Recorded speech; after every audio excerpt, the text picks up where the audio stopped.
Après avoir refusé de payer pour le mariage de luxe de ma fille, elle m'a bloqué. Quelques jours plus tard, elle m'a invité à un dîner de réconciliation.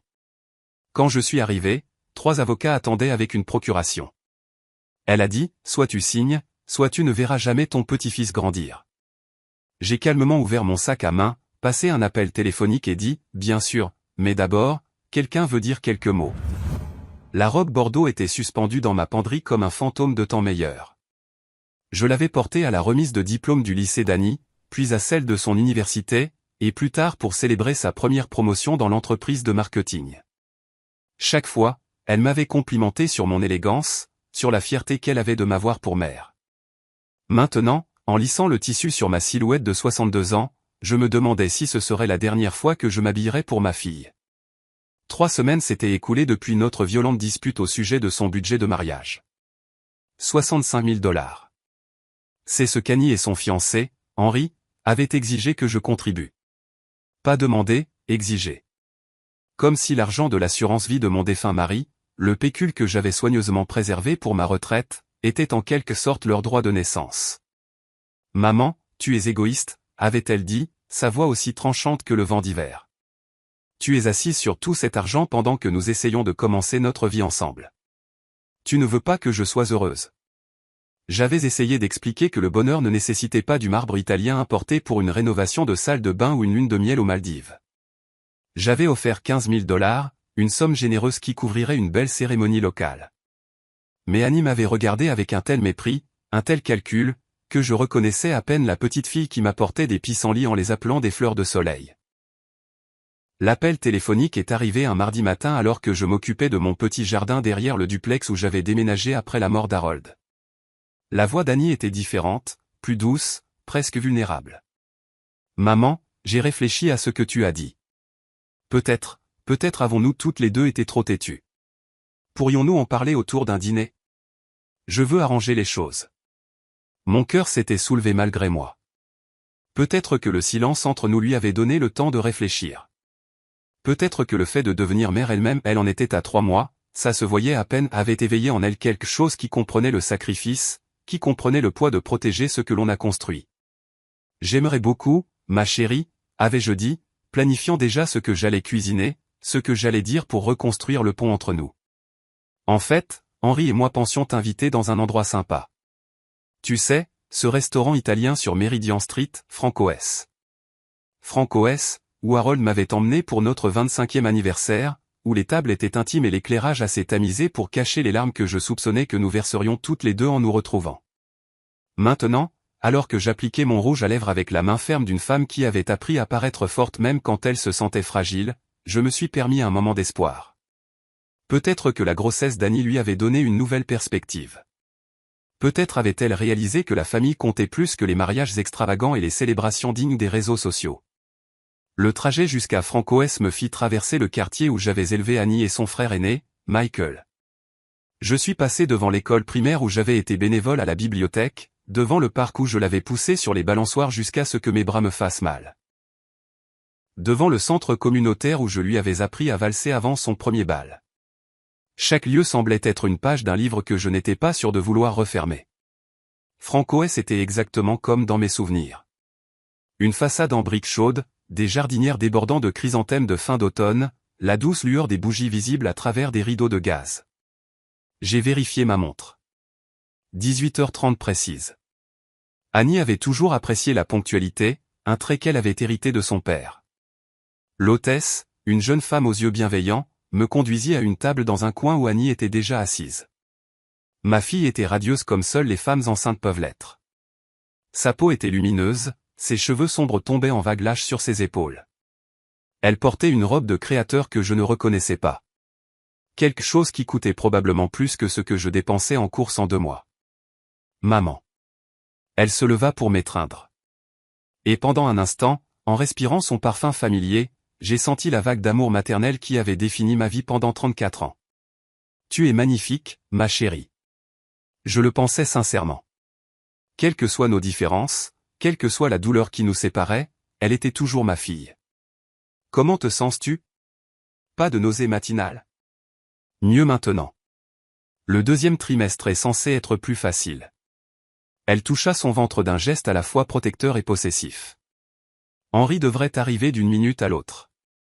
Il a été retenu au bureau. Henry Smith, 36 ans, ambitieux, charmant quand il le voulait. Il travaillait pour une société immobilière commerciale et possédait ce genre de confiance qui vient d'une vie sans revers important. J'avais essayé de l'apprécier, essayé de voir ce qu'Annie voyait en lui au-delà de ses costumes coûteux et de son dédain désinvolte pour quiconque qu'il jugeait moins réussi que lui. « Je suis contente que tu aies appelé. » dis-je en m'installant sur ma chaise. « Tu m'as manqué. » Quelque chose traversa son visage. Était-ce de la culpabilité? Du regret? Mais avant que je puisse l'examiner davantage, Henry apparut à notre table, non pas seul, mais suivi de 3 hommes en costume sombre portant des mallettes. « Madame Msekini, » dit Henry, son sourire trop éclatant, trop étudié. « Merci de vous joindre à nous. » Les hommes prirent place autour de notre petite table, transformant notre dîner intime en ce qui ressemblait à une réunion d'affaires. Mon estomac se noua en reconnaissant la nature chorégraphiée de leur arrivée. Ce n'était pas une coïncidence. C'était planifié. « Annie, » dis-je prudemment. « Qui sont ces messieurs? » « Maman, ce sont des collègues d'Henry. » Sa voix était ferme, mais elle évitait mon regard. « Ils ont des documents qu'ils aimeraient que tu examines. » L'un des hommes, aux cheveux argentés et avec le genre de sourire prédateur que j'avais appris à reconnaître durant mes années de secrétaire dans un cabinet d'avocats, se pencha en avant. « Madame McKenna, je suis Richard Kirk, l'avocat d'Henry. Nous avons préparé des documents qui, nous le croyons, seront bénéfiques pour toutes les parties concernées. » Les mots flottaient dans l'air comme de la fumée. Je sentis la tension familière dans ma poitrine, celle que j'avais ressentie 3 semaines auparavant quand Annie avait formulé ses exigences. Mais cette fois, au lieu de la colère, je sentis quelque chose de plus froid. Quelque chose qui s'était accumulé pendant les semaines de silence. « Quel genre de document ?» demandai-je, bien que je sache déjà que cette conversation se terminerait mal. Henry s'éclaircit la gorge. « C'est vraiment très simple, Madame Msekini. Nous vous demandons de signer une procuration qui nous permettrait de gérer vos affaires financières. Compte tenu de votre âge et du fait que vous vivez seul maintenant, il est tout simplement logique que quelqu'un de plus jeune s'occupe de vos investissements, de vos décisions immobilières. » Mon âge, répétai-je doucement. J'ai 62 ans, Henry. Pas 92. Bien sûr, dit-il, d'un ton condescendant. Mais vous devez admettre que ces choses sont complexes. Les marchés immobiliers, les portefeuilles d'investissement. Ce n'est pas quelque chose dont vous devriez avoir à vous soucier. Je regardai Annie, attendant qu'elle parle, qu'elle explique, qu'elle montre un signe que cette embuscade n'était pas son idée. Mais elle restait silencieuse, les mains jointes sur ses genoux, les yeux fixés sur la table. L'avocat poussa un dossier manie sur la table. « Si vous pouviez juste signer ici, et parapher là, nous pouvons tout régler ce soir. » J'ouvris le dossier, bien que je sache déjà ce que j'y trouverais. Des documents de procuration qui donneraient à Henry et Annie le contrôle sur mes comptes bancaires, ma maison, mes polices d'assurance, tout ce pourquoi Harold et moi avions travaillé pendant 40 ans. « Et si je ne signe pas ?» demandai-je, ma voix stable malgré le tremblement de terre qui secouait ma poitrine. Annie leva enfin les yeux, et l'expression dans son regard était une que je n'avais jamais vue auparavant. Froide, calculatrice, définitive. « Alors tu ne verras pas ton petit-fils grandir, dit-elle simplement. C'est ton choix, maman. Mais je pense que tu devrais savoir qu'Henry et moi avons parlé à un avocat des droits des grands-parents. Apparemment, ils sont assez limités, surtout lorsque le grand-parent a montré une tendance à être difficile. » Le restaurant semblait s'effacer autour de moi. La douce musique de jazz, le tintement des verres, le murmure des autres convives, tout devint un bruit de fond. Je fixai ma fille, cette femme que j'avais portée pendant 9 mois, soignée pendant les maladies de l'enfance, célébrée à chaque étape importante, et j'essayais de comprendre quand exactement elle était devenue une étrangère. « Je vois, » dis-je doucement. Je plongeai la main dans mon sac à main, dépassant mon portefeuille, mes lunettes de lecture, la petite photo d'Annie et Michael que je portais depuis des années. Mes doigts trouvèrent mon téléphone, et je fis défiler mes contacts jusqu'à ce que je trouve le numéro dont j'avais besoin.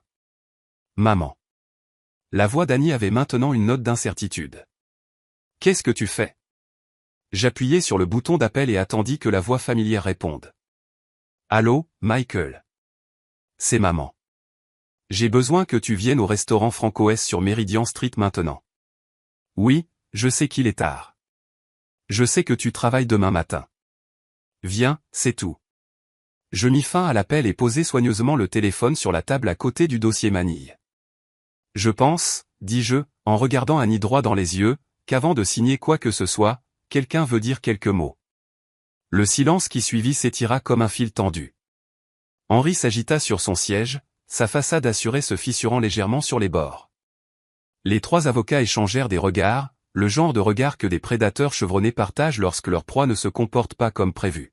« Maman », dit Annie, sa voix prenant ce ton suppliant qu'elle avait perfectionné à l'adolescence. « Il n'est pas nécessaire d'impliquer Michael là-dedans. C'est entre nous. » « Vraiment ?» Je croisai les mains sur mes genoux, surprise de leur fermeté. « Parce qu'il me semble que lorsque tu amènes trois avocats à ce que tu as appelé un dîner de réconciliation, tu as déjà impliqué pas mal de monde. » Richard Kirk s'éclaircit la gorge. « Madame Msekini. Peut-être devrions-nous discuter de cela plus en privé. Les affaires de famille peuvent être chargées d'émotions. » « Ah oui ?» Je le regardai droit dans les yeux. « Comme c'est attentionné de votre part de le remarquer. » 23 minutes. C'est le temps qu'il faudrait à Michael pour venir de son appartement en Ville-Cille avec tous les feux verts. 23 minutes pendant lesquelles je devais naviguer dans ce champ de mines sans marcher sur les explosifs que ma fille avait si soigneusement placés. Henri se pencha en avant, son sourire de vendeur fermement en place. « Écoutez, Madame Msekini. Annie. Puis-je vous appeler Annie? Nous allons bientôt être de la même famille. Vous pouvez m'appeler Madame Msekini. » Son sourire vacilla un instant. « Bien sûr, Madame Msekini. Je pense qu'il y a eu un malentendu. Nous n'essayons pas de vous prendre quoi que ce soit. Nous voulons juste vous aider à gérer vos actifs plus efficacement. Vous savez, maximiser vos rendements, vous assurer que vous êtes bien positionné pour la retraite. » Je vois. Et combien me coûterait cette aide? Je vous demande pardon? Votre aide pour gérer mes actifs. Quels sont vos honoraires? Les avocats s'agitèrent comme des vautours sentant la faiblesse, mais ce n'était pas moi qui étais faible. La mâchoire d'Henri se contracta presque imperceptiblement. Il y aurait quelques frais administratifs, naturellement, mais il s'agit vraiment de la famille, de s'assurer qu'Annie et le bébé sont en sécurité. Le bébé? Je me tournai vers ma fille qui étudiait ses ongles manucurés avec une intensité soudaine. Dis-moi, Annie, quand exactement as-tu commencé à planifier cette soirée? Maman, je ne sais pas ce que tu veux dire. Quand as-tu appelé les amis avocats d'Henri? Avant ou après m'avoir appelé pour une réconciliation? Elle leva le menton, et je reconnus l'entêtement d'Harold, tordu en quelque chose que je ne connaissais pas. Est-ce que ça a de l'importance? Ça en a pour moi. Très bien. Le mot sortit sec, cassant. Nous discutons des options depuis des semaines. Depuis que tu as clairement fait savoir que tu ne te souciais pas de mon bonheur ou de mon avenir. Des options. Je goûtais le mot, le trouvais amer. C'est comme ça qu'on appelle l'extorsion maintenant. Ce n'est pas de l'extorsion. La voix d'Annie monta, attirant les regards des tables voisines. C'est la famille. C'est ce que les familles font les unes pour les autres. Ce que les familles font, dis-je doucement, c'est se soutenir les unes les autres sans avocat ni ultimatum. L'un des avocats anonymes, plus jeune que Kirk, avec une énergie nerveuse qui suggérait qu'il était nouveau dans ce genre de travail, se pencha en avant. Madame Msekini, si je puis me permettre, vous devriez savoir que les droits des grands-parents dans cet état sont assez limités. Si votre fille choisit de restreindre l'accès à son enfant, votre recours légal serait. Excusez-moi. La voix venait de derrière moi, familière et chaleureuse. Michael se tenait à côté de notre table, portant encore sa blouse d'hôpital, ses cheveux sombres ébouriffés par ce qui avait manifestement été un trajet précipité. À 37 ans, mon fils avait hérité de la présence stable de son père et des yeux perçants de sa grand-mère qui ne manquaient rien. « Je suis le docteur Johnson », dit-il à la table en général, bien que son regard s'attardât sur Henri. « Je crois que tu m'as appelé, maman. » En effet. Je désignai une chaise vide que l'hôtesse avait rapidement apportée. « Michael, j'aimerais te présenter les collègues de ta sœur. » Les yeux de Michael balayèrent la table, observant les avocats, le dossier manille, la tension assez épaisse pour être coupée au couteau. En tant que médecin urgentiste, il avait appris à évaluer rapidement les situations, et je le regardais cataloguer chaque détail avec la précision qui avait fait de lui l'un des plus jeunes chefs de service de l'hôpital méthodiste. Des collègues, répéta-t-il, je vois. Et ils sont. Henry se leva, tendant la main. Henry Smith, le fiancé de votre sœur. Ce sont quelques-uns de mes associés. Nous discutions juste de planification financière avec votre mère. Michael serra brièvement la main d'Henry, puis s'assit sans un regard pour les avocats. Planification financière chez Franco S. un mardi soir avec Annie enceinte de 3 mois. Il regarda sa sœur. Comment te sens-tu, au fait? Des complications? Je vais bien, dit Annie, mais sa voix était plus faible maintenant, moins assurée. Bien. C'est bien. Michael prit le dossier manille, le feuilleta avec l'expertise désinvolte de quelqu'un qui avait vu beaucoup de documents juridiques. Procuration. Intéressant. Maman, as-tu demandé de l'aide pour gérer tes finances? Non. Il referma le dossier, le mit de côté. Henry, Annie, messieurs, pourriez-vous me laisser un moment seul avec ma mère? Attendez une minute, commença Henry, mais la voix de Michael trancha son objection comme un scalpel. Je ne demande pas, quelque chose dans le ton de mon fils, la même autorité qu'il utilisait avec des patients difficiles ou des familles peu coopératives aux urgences, fit que les avocats s'agitèrent inconfortablement. Henry chercha du soutien auprès d'Annie, mais elle fixait à nouveau ses mains. Nous serons juste là-bas, dit Richard Kirk, en désignant le bar. Madame Msekini, s'il vous plaît, ne prenez pas de décision hâtive. Après qu'il se soit éloigné, Michael se pencha en avant, baissant la voix. Maman, parle-moi. Que se passe-t-il vraiment? Pour la première fois de la soirée, je sentis les larmes monter. Pas des larmes de tristesse, mais de soulagement, de reconnaissance, de savoir qu'au moins un de mes enfants me voyait encore comme une personne plutôt qu'une ressource à gérer. Ils veulent que je signe une procuration, dis-je. Annie dit que si je ne le fais pas, je ne verrai pas mon petit enfant. Michael resta silencieux un long moment, ses doigts tambourinant contre la table à un rythme que je me rappelais de son enfance. Quelque chose qu'il faisait quand il réfléchissait intensément, résolvant un problème complexe. Combien t'ont-ils demandé à l'origine pour le mariage? 65 000 $. Il siffla doucement. Et tu as offert 15 000, ce qui est généreux. Plus que généreux. Il jeta un coup d'œil vers le bar où Henry gesticulait en direction des avocats, expliquant probablement pourquoi cette réunion de famille ne se déroulait pas comme prévu. Maman, je dois te demander quelque chose et j'ai besoin que tu sois complètement honnête avec moi. Bien sûr. As-tu des problèmes? Des problèmes de mémoire, de la confusion, quoi que ce soit qui pourrait leur faire penser que tu as besoin d'aide pour gérer tes affaires? J'ai failli rire, sauf que rien dans cette situation n'était drôle. Michael, le mois dernier, j'ai équilibré mon chéquier au centime près, renégocié mon assurance auto pour économiser 200 $ par an, et trouvé une erreur dans mon évaluation de l'impôt foncier qui m'a fait économiser 800 $. Est-ce que ça ressemble à quelqu'un qui a besoin de gestion financière? Non, pas du tout. Sa mâchoire se serra d'une manière qui me rappelait Harold quand il était vraiment en colère. Pas le flash rapide d'irritation, mais la fureur profonde et froide qui venait du témoignage d'une véritable injustice. Ça ressemble à quelqu'un qui a si bien appris à son fils à gérer l'argent qu'il a obtenu son diplôme de médecine avec un minimum de dettes. Tu as travaillé pour ça. J'ai travaillé pour ça parce que tu m'as appris la valeur du travail. Tu m'as montré comment sacrifier pour ce qui compte. Il regarda vers Annie, qui nous observait de l'autre côté du restaurant avec une expression que je ne pouvais pas lire. Que lui est-il arrivé, maman? Quand est-elle devenue cette personne? C'était la question que je me posais depuis des mois, peut-être des années. Quand l'ambition de ma fille s'était-elle aigrie en droit acquis? Quand ses rêves étaient-ils devenus des exigences? Quand son amour était-il devenu conditionnel à ce que je pouvais fournir plutôt qu'à qui j'étais? Je ne sais pas, admis-je. Peut-être que je l'ai trop protégé. Peut-être que je lui ai rendu les choses trop faciles. Ou peut-être qu'Henry lui est arrivé. Je suivis son regard vers l'endroit où le fiancé de ma fille était maintenant au téléphone. Sa voix animée, sa main libre fendant l'air de gestes vifs. Même de l'autre côté de la pièce, je pouvais voir le calcul dans sa posture. La façon dont il se positionnait pour attirer l'attention. Tu penses qu'il est derrière tout ça? Je pense que c'est un homme qui voit une opportunité. Michael tendit la main sur la table, couvrit la mienne de la sienne. Mais je pense aussi qu'Annie a 34 ans et qu'elle est responsable de ses propres choix. La question est, que veux-tu faire à ce sujet?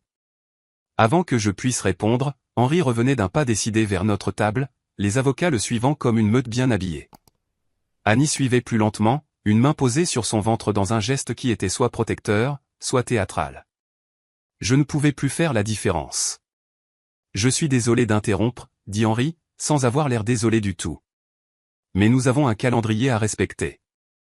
Le mariage est dans 3 mois, et il y a des fournisseurs qui ont besoin d'acompte, des lieux qui doivent être réservés. Bien sûr, dis-je en me levant lentement.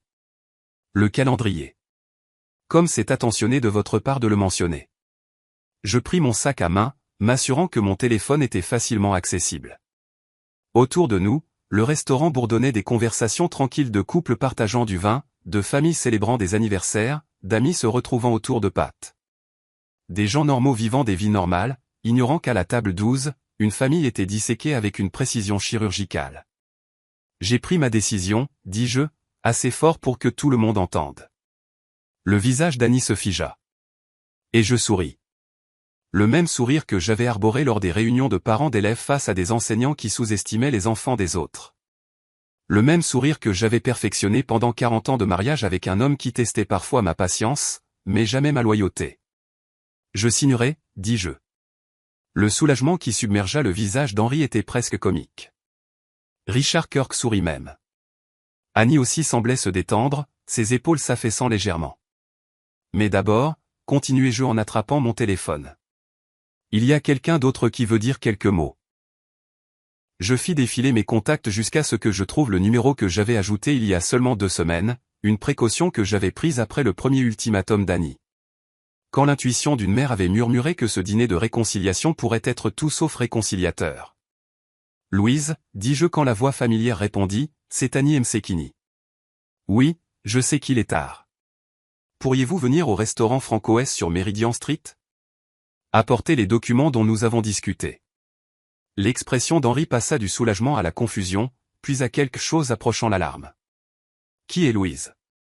Je posai soigneusement le téléphone, notant comment le simple fait de passer un appel pouvait changer toute l'énergie d'une pièce.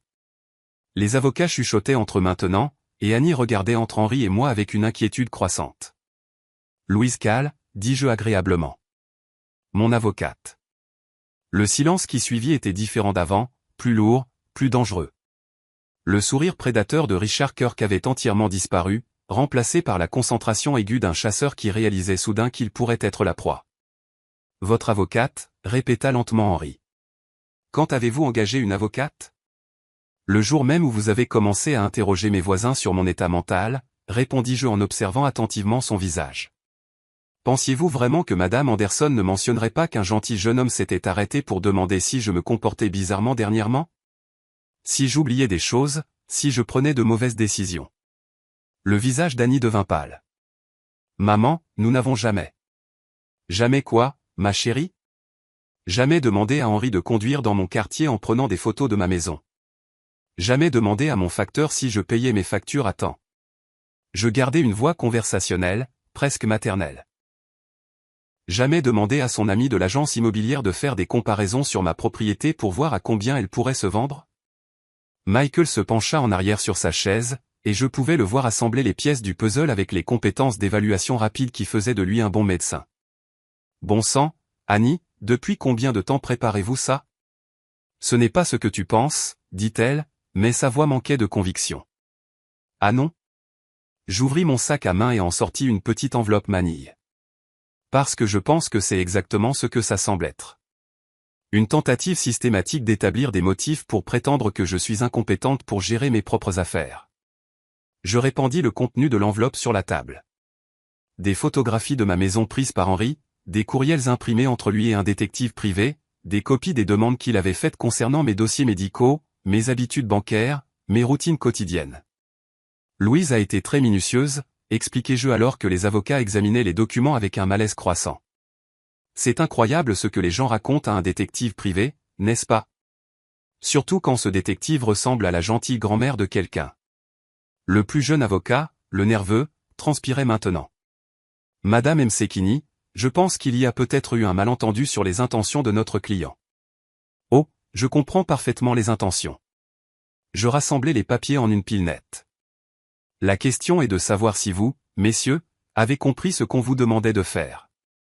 Louise arriva exactement 12 minutes plus tard, traversant Francoès avec l'énergie déterminée d'une femme qui avait passé 30 ans à pratiquer le droit de la famille et avait vu toutes les variations de la cupidité et de la manipulation humaine. À 70 ans, elle était petite, les cheveux argentés, avec le genre d'intelligence vive qui faisait que les avocats adverses la sous-estimaient à leurs risques et périls. « Annie », dit-elle chaleureusement en s'installant sur la chaise que Michael avait trouvée. « Et voici votre fille, je présume. » Le contraste fut immédiat et dévastateur. Là où j'avais été isolé à cette table, entouré de prédateurs, la présence de Louise changea complètement l'équilibre. Soudain, Henri et ses avocats étaient en infériorité numérique face à des gens qui comprenaient réellement la loi. « Messieurs, » dit Louise, observant le groupe avec l'évaluation clinique d'un chirurgien examinant une tumeur particulièrement intéressante. « Je crois que vous avez des documents que vous aimeriez que Madame Msekini signe. » Richard Kirk s'éclaircit la gorge. « C'est vraiment une affaire de famille, Madame Kahl. » Louise, de Kahl, Peterson et associés. « Et vous avez tout à fait raison. C'est une affaire de famille, c'est pourquoi je suis ici pour m'assurer que les relations familiales de Madame Msekini ne sont pas exploitées à des fins financières. » Elle ouvrit sa propre mallette, en sortant un dossier épais. « Maintenant, avant de discuter de toute procuration, je pense que vous devriez voir ce que Madame Msekini a déjà mis en place. » Les papiers qu'elle étala sur la table étaient impeccables, officiels, portant le sceau du palais de justice du comté. Alors qu'Henri se penchait pour les lire, je vis son visage passer de la confusion à la compréhension, puis à quelque chose approchant la panique. « Fiducie irrévocable », expliqua Louise d'un ton conversationnel. « Établie il y a 2 semaines. Les actifs de Madame Msekini, sa maison, ses comptes d'investissement, ses polices d'assurance vie, tout a été transféré à la fiducie familiale Annie Msekini. » C'est. Commença Henri, puis s'arrêta, ses connaissances juridiques étant apparemment insuffisantes pour la situation dans laquelle il se trouvait. « C'est quoi, mon cher ?» demanda doucement Louise. « La fiducie, » dit lentement Annie en lisant par-dessus l'épaule d'Henri. « Il est dit que les bénéficiaires sont vos enfants. Je terminai, nés à naître, avec Michael comme fiduciaire jusqu'à ce qu'ils atteignent l'âge de 25 ans. » Les implications frappèrent Henri comme un coup de poing. Je pouvais le voir calculer, recalculer, essayant de trouver un angle qui lui donnerait encore accès à l'argent sur lequel il comptait. « Mais qu'en est-il du mariage ?» exigea-t-il. « Et de nos dépenses ?»« Et alors ?» demanda Louise. « La fiducie pourvoit aux frais d'éducation, aux soins médicaux et aux frais de subsistance raisonnables des bénéficiaires. Je ne vois pas en quoi une rénovation de salle de bain en marbre italien peut être considérée comme l'un de ces éléments. »« C'est ridicule, » dit Henri, son sang-froid finissant par craquer. « Annie, dis-leur. Dis-leur que nous avions un accord. »« Vraiment ?» demanda Michael à sa sœur calmement. « Aviez-vous un accord ou aviez-vous des exigences soutenues par des menaces ?» Annie regarda autour de la table le visage en colère d'Henri, les avocats qui calculaient déjà comment se distancier de ce gâchis, l'expression déçue de Michael, le calme professionnel de Louise. Finalement, son regard se posa sur moi. « Je suis enceinte, » dit-elle, comme si cela expliquait tout. « Nous avons besoin de sécurité. Nous devons savoir que notre enfant sera pris en charge. »« Ton enfant sera pris en charge, » dis-je doucement. « Mieux que tu ne peux l'imaginer. La fiducie paiera pour la meilleure éducation, les meilleurs soins médicaux, toutes les opportunités qu'un grand-parent pourrait vouloir donner. Mais Henri n'aura pas accès à un centime. »« Vous ne pouvez pas faire ça, » dit Henri, sa voix s'élevant. « Annie est votre fille. Vous ne pouvez pas la déshériter pour un mariage. »« Je ne la déshérite de rien, » répondis-je. « Je protège son héritage de vous. » Louise sourit, le genre de sourire qui avait probablement terrifié les avocats adverses pendant 3 décennies. « Monsieur Smith, peut-être aimeriez-vous appeler votre propre avocat, car je pense que vous pourriez avoir besoin de conseils juridiques indépendants sur les implications de ce que nous avons découvert concernant votre enquête prénuptiale sur la mère de votre fiancé. » La menace flottait dans l'air comme de la fumée.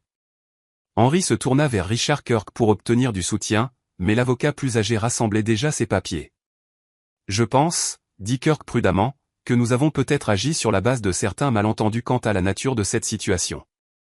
Il serait peut-être préférable de reporter toute signature de documents jusqu'à ce que chacun ait eu le temps de consulter son conseil respectif. Excellente idée, acquiesça Louise.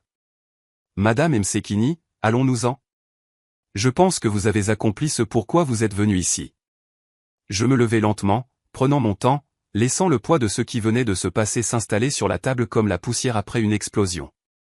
Annie pleurait maintenant, des larmes silencieuses qui auraient pu être un chagrin sincère ou une manipulation calculée. Je découvris que je ne me souciais plus de savoir laquelle c'était. Annie, dis-je doucement, et elle leva les yeux avec quelque chose qui aurait pu être de l'espoir. Quand tu seras prête à avoir une vraie conversation sur ce bébé, sur ton avenir, sur ce que la famille signifie vraiment, appelle-moi. Mais appelle-moi seul. Je me tournai vers Henri, qui fixait les documents de la fiducie comme s'il pouvait en changer le contenu par la seule force de sa volonté. Quant à vous, dis-je, ma voix portant l'autorité d'une femme qui avait passé 62 ans à apprendre à reconnaître les prédateurs. Restez loin de ma famille. Restez loin de ma maison. Et si j'entends que vous avez fait une autre enquête sur ma compétence ou mes finances, Louise et moi aurons une conversation très différente sur le harcèlement et la maltraitance des personnes âgées. Michael se leva également, sortant de l'argent de son portefeuille pour couvrir les boissons qui avaient été commandées. Annie, dit-il à sa sœur, tu es la bienvenue chez moi si tu as besoin d'un endroit pour réfléchir, mais tu viens seule et tu laisses les manigances financières à la porte. Alors que nous nous dirigions vers la sortie, je pouvais entendre la voix d'Henri s'élever derrière nous, se disputant avec les avocats, avec Annie, avec quiconque voulait bien l'écouter sur l'équité, les droits et l'injustice de tout cela. Le son nous suivit jusqu'à l'air frais du soir où il fut absorbé par la vaste indifférence de l'univers. « Comment vous sentez-vous » demanda Louise alors que nous nous tenions sur le trottoir devant Franco S. J'ai réfléchi attentivement à la question. À l'intérieur du restaurant, ma fille essayait probablement de sauver sa relation avec un homme qu'il avait vu principalement comme un moyen d'accéder à de l'argent facile.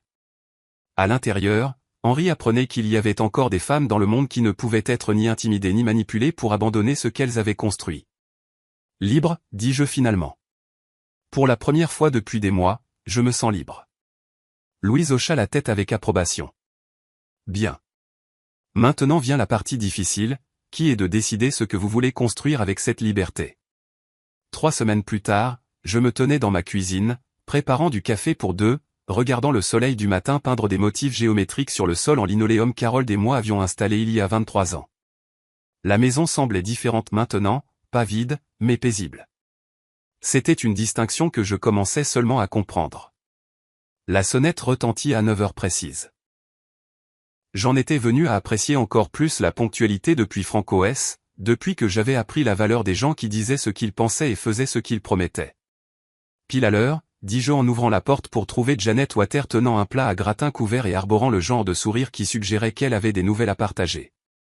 J'ai apporté le pain de maïs de ma grand-mère, dit Janet en s'installant sur la chaise de cuisine qui était devenue la sienne au fil des semaines. Et j'ai entendu quelque chose d'intéressant à l'épicerie hier.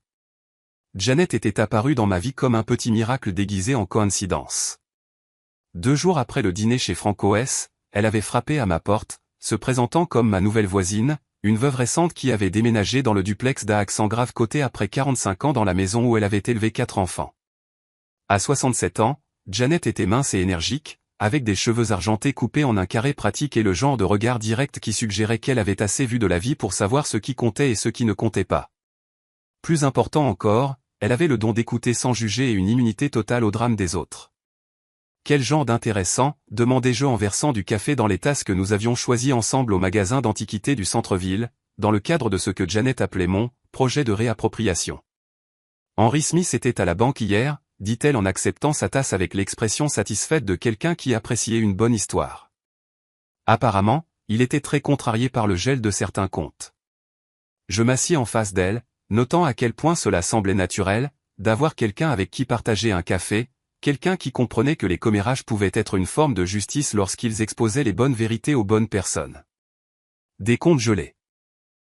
Il semble que son associé ait découvert des irrégularités dans leur compte séquestre. Quelque chose à propos de dépôts de clients utilisés pour des dépenses personnelles. Les yeux de Janet pétillaient du plaisir particulier que l'on éprouve en voyant le karma agir avec une précision efficace. On dit qu'il pourrait faire face à des difficultés professionnelles. J'ai absorbé cette information avec la neutralité prudente que j'avais perfectionnée au cours du dernier mois. Depuis Franco S, j'avais appris que la vengeance était plus satisfaisante lorsqu'elle était servie par quelqu'un d'autre que soi-même. Quand l'univers s'ajustait simplement pour refléter les conséquences naturelles de mauvais choix. Et Annie, demandai-je, bien que je ne sois pas sûr de vouloir entendre la réponse. Elle magasinait des robes de mariée dans les magasins d'usine de Greenville. Apparemment, la rénovation de la salle de bain en marbre italien a été reportée indéfiniment. Nous restâmes assis en silence confortable un moment, buvant notre café et écoutant les bruits de notre quartier s'éveiller. Des enfants marchant vers l'école, des voitures qui démarrent, le rythme familier de la vie ordinaire qui continue malgré les petits drames qui la perturbent occasionnellement. « As-tu eu des nouvelles de Michael » demanda Janet. « Hier. » Il a dit qu'Annie l'avait appelé pour lui demander s'il pensait qu'elle faisait une erreur. Je posai ma tasse avec précaution. Il lui a dit que c'était une question à laquelle seule elle pouvait répondre. Garçon intelligent. Homme intelligent, corrigeai-je. Il tient ça de son père. Le téléphone sonna et je sentis la tension familière dans ma poitrine qui était devenue la réponse automatique de mon corps aux appels inattendus. Mais lorsque je vérifiai l'afficheur, il montrait un numéro que je ne reconnaissais pas, un indicatif régional local, mais pas un de mes contacts. Madame Msekini? La voix était jeune, féminine, nerveuse. C'est Diana Reed du centre communautaire de Méridian. J'espère que je n'appelle pas trop tôt. Pas du tout. Comment puis-je vous aider? Eh bien, cela pourrait sembler étrange, mais nous avons entendu parler de votre situation par Louise Kahl. Elle a mentionné que vous pourriez être intéressé par des opportunités de bénévolat. Je regardais Janet, qui écoutait avec l'attention polie de quelqu'un qui avait appris que les appels téléphoniques des autres contenaient souvent des informations intéressantes. Quel genre d'opportunité? Nous avons un programme pour les personnes âgées qui font face à l'exploitation financière. Des personnes dont les familles ou les soignants tentent de profiter d'eux. Louise a pensé que vous pourriez être particulièrement qualifié pour aider. L'ironie ne m'échappa pas, ma propre crise familiale pourrait devenir le fondement pour aider d'autres à traverser des trahisons similaires. Mais il y avait quelque chose d'attrayant dans cette idée. Quelque chose qui ressemblait à transformer le poison en remède. Dites-moi plus, dis-je. Pendant les 20 minutes suivantes, Diana expliqua le programme. Des aînés aidant des aînés, partageant des stratégies pour reconnaître la manipulation, des ressources pour la protection juridique, un soutien émotionnel pour ceux qui avaient été trahis par les personnes en qui ils avaient le plus confiance. C'était à la fois un groupe de soutien, une organisation de défense des droits et un système d'alerte précoce pour une communauté de plus en plus ciblée par des escrocs sophistiqués, qu'ils soient professionnels ou familiaux. Nous nous réunissons le mardi soir à 19 h, conclut Diana. Très informel, café et conversation principalement, mais nous avons aidé pas mal de gens à éviter des situations comme, eh bien, comme ce que Louise a décrit. J'y réfléchirai, dis-je. Bien que j'y réfléchissais déjà, m'imaginant déjà dans une pièce pleine de gens qui comprenaient la douleur particulière d'être considérés comme une ressource plutôt que comme une personne. Après avoir raccroché, Janet me regardait avec l'expression de quelqu'un qui avait reconnu quelque chose d'important. « Tu vas le faire » dit-elle. Ce n'était pas une question. Probablement. Bien. Tu as besoin de quelque chose qui t'appartienne, quelque chose qui n'a rien à voir avec le fait d'être la mère ou la grand-mère de quelqu'un, ou une victime potentielle. C'était exactement la bonne chose à dire. Livrée avec la sagesse pragmatique qui avait fait de Janet un cadeau si inattendu dans ma vie. Elle comprenait la transformation non pas comme une réinvention spectaculaire, mais comme une réappropriation progressive de l'espace qui vous avait toujours appartenu. L'après-midi apporta un autre appel. Celui-ci de Michael. « Maman, je voulais te prévenir. » Annie a posé des questions sur la fiducie, plus précisément pour savoir s'il y avait des moyens de la modifier. Et je lui ai dit qu'irrévocable signifie irrévocable, mais elle semble penser qu'il pourrait y avoir des failles. Elle a mentionné quelque chose à propos d'une influence indue, comme quoi Louise t'aurait poussé à prendre des décisions que tu n'aurais peut-être pas prises autrement. Je sentis une agitation familière de colère, mais elle était différente maintenant. Plus nette, plus ciblée. Pas la rage impuissante de quelqu'un qui est attaqué, mais l'irritation déterminée de quelqu'un dont les limites sont mises à l'épreuve. « Laisse-moi deviner » dis-je. L'idée d'Henri, probablement. Mais maman, c'est elle qui passe les appels. C'est elle qui a choisi de poursuivre cela. Je sais. Et je le savais, enfin et complètement. Annie était une adulte qui avait fait des choix d'adulte, et ses choix avaient des conséquences qui allaient au-delà des budgets de mariage et des rénovations de salles de bain. Il y a autre chose, dit Michael prudemment. Elle a demandé si je pensais que tu changerais d'avis si elle rompait ses fiançailles. Qu'est-ce que tu lui as dit? Je lui ai dit que les décisions motivées par l'argent mènent rarement au bonheur, mais que sa relation avec Henry n'était pas vraiment mes affaires. Il marqua une pause. Je lui ai aussi dit que si elle voulait arranger les choses avec toi, cela devrait commencer par une conversation honnête sur ce qu'elle avait fait et pourquoi elle l'avait fait. Et elle m'a raccroché au nez. J'absorbais cette information avec la même acceptation calme que j'avais apportée à chaque révélation du mois passé. Chaque preuve qu'Annie avait choisi Henry, choisi l'argent, choisi la manipulation plutôt que la famille, confirmait simplement ce que je savais déjà. Que ma fille était devenue quelqu'un que je ne reconnaissais pas. Et que me protéger de ses choix n'était pas de la cruauté, mais une nécessité. Michael, dis-je, je veux que tu saches que quoi qu'il arrive avec Annie, ça ne change rien entre nous.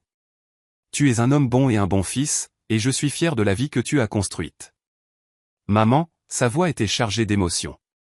Je n'arrête pas de penser que je devrais être capable de réparer ça d'une manière ou d'une autre. Faire de la médiation. Trouver un terrain d'entente. Certaines choses ne peuvent pas être réparées, mon chéri.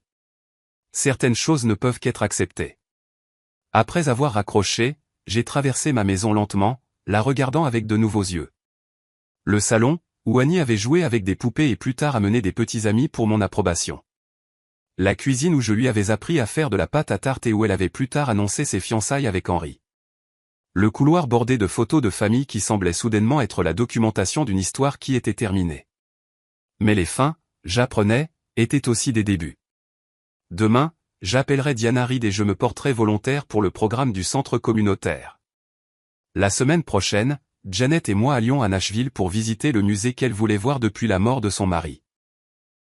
Le mois prochain, Louise et moi nous rencontrions pour discuter de la création d'un programme d'éducation financière pour les femmes de mon âge qui n'avaient jamais géré d'argent de manière indépendante. L'avenir s'étendait devant moi comme une route inexplorée. Et pour la première fois depuis des années, j'étais sincèrement curieuse de savoir où elle pourrait me mener. Il y aurait d'autres dîners, d'autres conversations, d'autres occasions de choisir la dignité plutôt que le désespoir, la sagesse plutôt que les vœux pieux. La robe bordeaux était toujours suspendue dans ma penderie, mais j'imaginais déjà d'autres vêtements, d'autres occasions, d'autres versions de moi-même que je n'avais pas encore découvertes. La femme qui était entrée chez Franco S il y a 3 semaines avait été la victime de quelqu'un. La femme qui en était sortie était quelque chose de bien plus dangereux pour des gens comme Henry Smith. C'était quelqu'un d'inébranlable. 6 mois après Franco S, je me tenais dans la salle principale du centre communautaire, regardant 12 femmes et 3 hommes disposer des chaises pliantes en cercle. À 72 ans, Maxine Makowski se déplaçait avec l'énergie déterminée de quelqu'un qui avait passé ses années de retraite à découvrir que l'âge n'était qu'un autre défi à surmonter. Rosa Pratt-Kelly, à peine 60 ans, mais portant l'épuisement de quelqu'un qui luttait contre la dépendance aux jeux de son fils depuis des années, plaça soigneusement des mouchoirs sur la petite table au centre de notre cercle. Un geste pratique qui reconnaissait les larmes qui accompagnaient souvent nos réunions du mardi soir. Annie est en avance ce soir, murmura Janet en s'installant sur la chaise à côté de la mienne. Elle avait commencé à assister aux réunions 3 semaines après moi, prétendant vouloir apprendre à repérer les signes avant-coureurs de l'exploitation financière. Ce qu'elle voulait vraiment, c'était me soutenir. Mais Janet avait le don de faire passer l'altruisme pratique pour de la simple curiosité. Je suivis son regard vers l'endroit où une nouvelle femme était assise avec incertitude près de la porte, serrant un sac à main comme un bouclier. Elle avait peut-être 55 ans, bien habillée de la manière soignée de quelqu'un qui avait autrefois eu de l'argent et apprenait maintenant à s'habiller avec un budget. Ses cheveux étaient parfaitement coiffés, mais je pouvais voir les signes révélateurs de stress dans la façon dont elle tenait ses épaules, le léger tremblement de ses mains. Première fois, dis-je, reconnaissant la sorte particulière de dignité traumatisée qui accompagnait les gens à leur première réunion. Je lui parlerai après. Les 6 derniers mois m'avaient appris qu'il y avait autant de façons d'être exploité financièrement qu'il y avait de familles prêtes à rationaliser le vol comme de l'amour. J'avais entendu des histoires qui rendaient les demandes d'Annie presque pittoresques. Des enfants qui avaient falsifié la signature de leurs parents sur des hypothèques inversées. Des petits-enfants qui avaient utilisé les cartes de crédit de leurs grands-parents pour financer leur toxicomanie. Des conjoints qui avaient systématiquement vidé les comptes joints pendant que leurs partenaires luttaient contre la maladie. Mais j'avais aussi été témoin de rétablissements qui prouvaient que la capacité humaine à se reconstruire était bien plus forte que la capacité à détruire. Louise était devenue une sorte de légende dans notre groupe, ayant aidé 17 personnes à établir des fiducies de protection, à poursuivre 2 cas de maltraitance de personnes âgées et à récupérer près de 200 000 $ d'actifs volés. Bonsoir à tous, dis-je, ouvrant la réunion avec l'autorité naturelle que j'avais découverte en moi au cours des derniers mois. Pour nos nouveaux venus, je suis Annie Msekini et voici notre rassemblement hebdomadaire pour les personnes qui ont subi une exploitation financière de la part de membres de leur famille. Les mots portaient encore une piqûre, mais c'était la douleur nette d'une blessure en cours de guérison plutôt que l'agonie infectée d'une trahison fraîche. J'avais appris à m'approprier mon histoire, à la raconter sans honte, à l'utiliser comme un outil pour aider les autres à reconnaître leurs propres valeurs. Ce soir, nous allons parler de ce qui vient après, continuai-je. Après vous être protégé, après avoir fixé des limites, après avoir arrêté la menace immédiate, que se passe-t-il ensuite? C'était une question à laquelle je pouvais enfin répondre avec autorité, car je l'avais vécu. Les suites immédiates de Franco S avaient consisté en un contrôle des dégâts et une protection juridique. Mais le vrai travail avait été plus silencieux, plus personnel, apprendre à faire de nouveau confiance à mon propre jugement, reconstruire les relations qui comptaient, découvrir qui j'étais quand je ne me défendais pas contre une attaque. Pour moi, dit Edith Chase, un ancien enseignant de 78 ans dont la fille avait systématiquement vidé son compte de retraite, ce qui est venu ensuite, c'est de réaliser que je pouvais vivre seul et aimer ça. Des hochements de tête dans le cercle. L'indépendance était un thème commun dans notre groupe. Pas l'isolement féroce qui vient du fait d'avoir été blessé, mais la solitude satisfaite qui vient du choix de sa propre compagnie plutôt que de relations toxiques. J'ai appris que je n'avais pas à pardonner à qui que ce soit, ajouta Sheila Phelps, dont le fils avait volé son identité pour ouvrir des cartes de crédit. C'était énorme pour moi. Tout le monde n'arrêtait pas de dire que je devais lui pardonner parce qu'il était de la famille. Mais le docteur Johnson m'a aidé à comprendre que le pardon n'est pas obligatoire pour la guérison. Michael était devenu un conseiller non officiel pour notre groupe, passant une fois par mois pour discuter des aspects psychologiques de l'abus financier familial. Ces idées m'avaient aidé à comprendre que ma culpabilité à l'égard d'Annie n'était pas un échec maternel. C'était une réponse normale à une situation anormale. Et toi, Annie, demanda Caroline Franklin, la nouvelle habituée de notre groupe. Qu'est-ce qui est venu après pour toi? J'ai réfléchi à la question, regardant autour du cercle les visages qui étaient devenus familiers, chers même. Ces personnes m'avaient vu pleurer, rager, douter de moi-même, et progressivement retrouver mon équilibre. Elles avaient mérité une réponse honnête. Un but, dis-je finalement. Pendant 40 ans, mon but était d'être une épouse et une mère. Après la mort d'Harold, je pensais que mon but était de protéger ce que nous avions construit pour pouvoir le transmettre à mes enfants. Mais ce qui est venu après, c'est de découvrir que mon vrai but pourrait être de protéger les mères des autres de ce que j'ai vécu. C'était vrai. Le bénévolat avait évolué en quelque chose de plus grand, une pratique de consultation où j'aidais d'autres femmes à naviguer dans les crises financières familiales. Louise m'avait référé plusieurs clientes, et j'ai découvert que j'avais un talent pour repérer les tactiques de manipulation et aider les gens à développer des stratégies de résistance. « Comment gérez-vous la tristesse ?» demanda la nouvelle femme, parlant pour la première fois. Sa voix était douce, cultivée, portant la tristesse particulière de quelqu'un dont la vision du monde avait été fondamentalement altérée. « Comment arrêtez-vous de regretter ce qu'ils étaient avant ?» La question toucha au cœur de quelque chose que j'avais évité. Parce que la vérité était que Annie me manquait. Pas la femme manipulatrice qu'elle était devenue, mais la petite fille qui m'apportait des pissenlits. L'adolescente qui m'appelait pour des conseils sur les garçons. La jeune femme qui avait été sincèrement fière du mariage de ses parents. Je ne pense pas qu'on arrête de les regretter, admis-je. Je pense qu'on apprend à les pleurer tout en se protégeant d'eux. Il est possible de faire le deuil de quelqu'un qui est encore en vie. La réunion se poursuivit pendant une autre heure, couvrant des questions pratiques, de nouvelles ressources juridiques, des ateliers à venir, des histoires de réussite d'anciens membres qui avaient repris leur vie en main. Mais cette question sur le manque persistait, me suivant jusqu'au duplex où Janet m'attendait avec des restes de soupe et les dernières nouvelles sur ses propres dynamiques familiales compliquées. « Comment était le groupe ?» demanda-t-elle en s'installant dans ce qui était devenu sa chaise à ma table de cuisine. « Bien. Difficile. » Une nouvelle femme a posé une question sur le fait de regretter les personnes que nos familles étaient autrefois. Janet hocha lentement la tête. À 67 ans, elle avait survécu aux tentatives de ses propres enfants de la pousser à vendre sa maison et à déménager en résidence assistée, non pas parce qu'elle avait besoin de soins, mais parce qu'il voulait avoir accès à son capital. Sa solution avait été de déménager dans le duplex à côté du mien et de les informer que leur héritage était désormais dépensé pour son bonheur. En parlant de personnes qui nous manquent, dit-elle prudemment. Michael a appelé. Annie a eu son bébé. Les mots me frappèrent comme un coup physique, même si je m'y attendais depuis des semaines. Une petite fille, m'avait dit Michael plus tôt. Prévue pour fin octobre, selon ses calculs à partir des annonces de grossesse antérieures d'Annie. Comment va-t-elle, demandai-je, sans savoir si je parlais d'Annie ou du bébé. Tout le monde est en bonne santé. 3,2 kilos.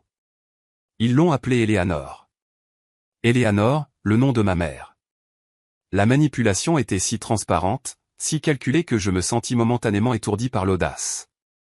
Michael a dit qu'Annie lui avait demandé de t'appeler, continua Janet. Elle voulait que tu saches que les heures de visite sont flexibles et qu'elle aimerait beaucoup te voir. Je restais assise tranquillement, sentant l'attrait de l'instinct de grand-mère lutter contre la sagesse durement acquise des 6 derniers mois. Une partie de moi voulait se précipiter à l'hôpital pour tenir cette nouvelle personne qui partageait mon ADN, pour tout pardonner pour avoir la chance de faire partie de sa vie. Mais j'avais appris à me méfier de mes réponses émotionnelles immédiates, à les examiner pour déceler des signes de manipulation, tant externes qu'internes. « Que penses-tu qu'elle veut ?» demandai-je. Je pense qu'elle veut utiliser ce bébé pour rouvrir les négociations sur la fiducie. C'était probablement vrai. Dans les mois qui ont suivi FrancoS, Annie avait fait plusieurs approches indirectes. Des messages par l'intermédiaire de Michael, des cartes pour mon anniversaire, des rencontres soigneusement orchestrées dans des endroits qu'elle savait que je fréquentais. Chaque contact avait porté la suggestion subtile que la réconciliation était possible si j'étais prête à être raisonnable sur certains arrangements financiers. Le bébé n'est pas responsable des choix de ses parents, dis-je, plus à moi-même qu'à Janet. Non, elle ne l'est pas. Mais tu n'es pas non plus responsable de te protéger des choix de ses parents. Le lendemain matin, j'ai appelé Louise. J'attendais cet appel, dit-elle sans préambule. Annie a eu le bébé. Oui. Et maintenant, je dois décider de la suite.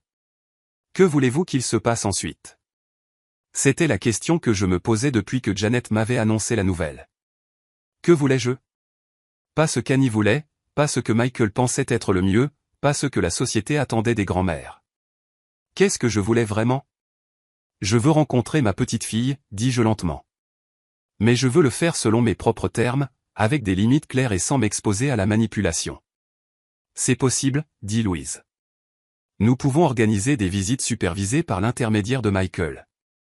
Nous pouvons établir des protocoles clairs sur les sujets qui sont interdits, les comportements qui mettront fin aux visites, les conséquences qui suivront si ces limites sont violées. Et si Annie refuse ces termes, alors vous saurez exactement où vous en êtes avec elle. Et plus important encore, vous saurez que vous vous êtes protégé tout en laissant la porte ouverte à une relation authentique si jamais elle choisit de la franchir. Cet après-midi-là, j'ai rédigé une lettre à ma fille. Pas la tirade colérique que j'avais écrite et réécrite dans ma tête au cours des derniers mois, mais une déclaration claire et calme de limites et de possibilités. Annie, commençait-elle, j'aimerais beaucoup rencontrer Eleanor et avoir une relation avec elle pendant qu'elle grandit. Cependant, tout contact entre nous doit respecter les limites que j'ai établies pour mon propre bien-être. Je suis disposé à rendre visite à Eleanor en présence de Michael pour des périodes limitées, étant entendu que toute tentative de discuter de la fiducie, de mes décisions financières ou de griefs passés mettra immédiatement fin à la visite. Si tu peux accepter ces termes, je te prie de demander à Michael d'organiser notre première rencontre. Si tu ne le peux pas, j'espère que tu reconsidéreras la question lorsque tu seras prête à donner la priorité à la relation d'Eleanor avec sa grand-mère plutôt qu'à ta relation avec mon argent. J'aimerai toujours la fille que tu étais. Je ne suis plus disposé à être la victime de la personne que tu as choisi de devenir. Avec l'espoir de te voir grandir et des limites pour ma protection, maman. J'ai scellé la lettre avant de pouvoir douter de moi-même, puis j'ai marché jusqu'à la boîte aux lettres avec la satisfaction de quelqu'un qui avait appris la différence entre abandonner et fixer des conditions. L'avenir était encore à écrire, mais je l'écrirais selon mes propres termes, avec mon propre stylo, de ma propre voix. Et si ma petite fille voulait faire partie de cette histoire, elle serait accueillie avec amour, sagesse et la protection féroce d'une grand-mère qui avait appris que le plus beau cadeau que l'on puisse faire à un enfant est l'exemple d'une femme inébranlable.